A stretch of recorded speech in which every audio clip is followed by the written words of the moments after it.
Everybody, this is Jim at freechartvideos.com using time-honored techniques to understand modern markets. This video is for educational purposes only. It is not intended to be used as any form of actual investment advice. I can draw lines on charts, but you have to draw your own conclusions from your own due diligence and make investment decisions that are suitable for your financial situation. I'm not a licensed professional. I'm just a guy that draws lines on charts. So let's look at the S&P 500, and let's do that right now. Okay, before we go into this chart, I just want to say something, and I hope you'll hear this in the spirit that it is being offered. I'm going to do this charting regardless because I have money in the markets. And I think it's, a smart thing to keep an eye on charts and to try to learn to get as much as you can out of them. Initially, when I started this website and started the YouTube, I never really had any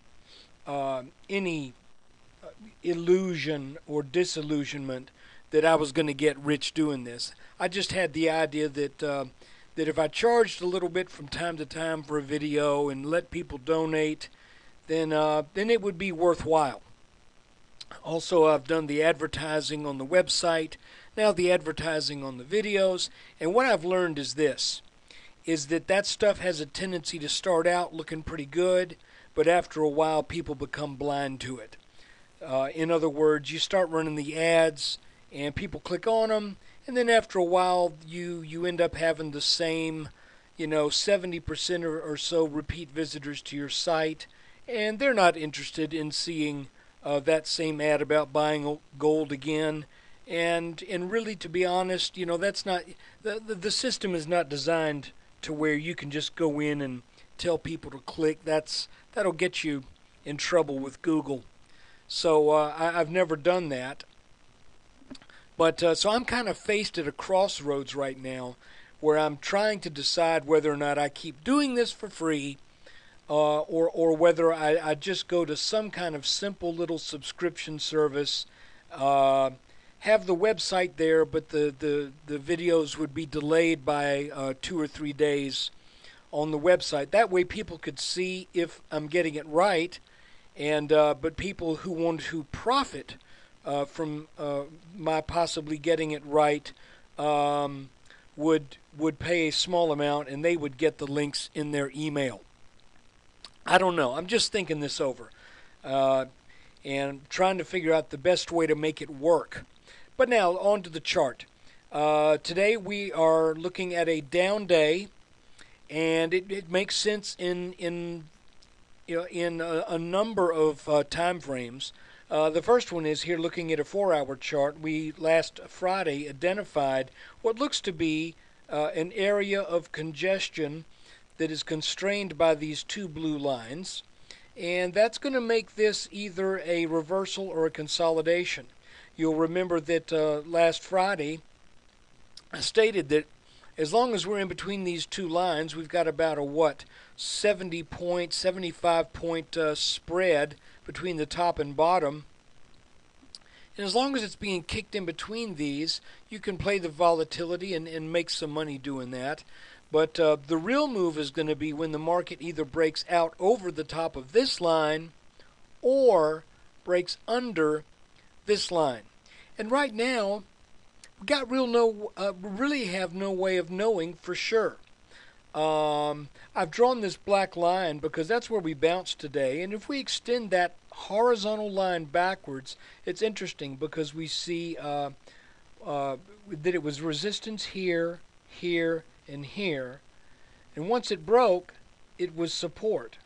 So resistance, it broke, support, then it broke, then it was resistance, then it broke, then it was support, then it broke and went up for a good bit, and then it, then it broke down, and it was resistance for a while. Now it broke up, now it's support.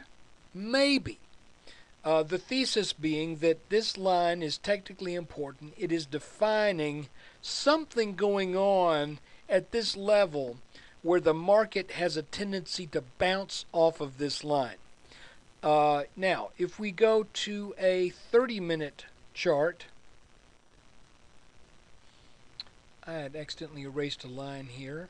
Last Friday, we also drew these two blue lines, and these represent what I believe still will be a consolidation pattern, or call it a corrective, maybe a pullback to this black line.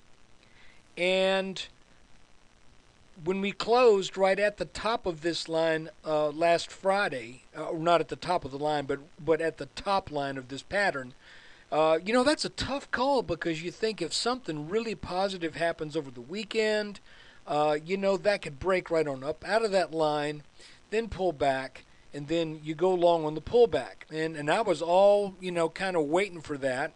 Instead, we get just down right out of the gates. So what I did was I didn't quite catch the bottom here, but very close to the bottom. I went long in the 3X S&P ETF, and my goal is I want to make a couple bucks in it and sell it on touching this line right here.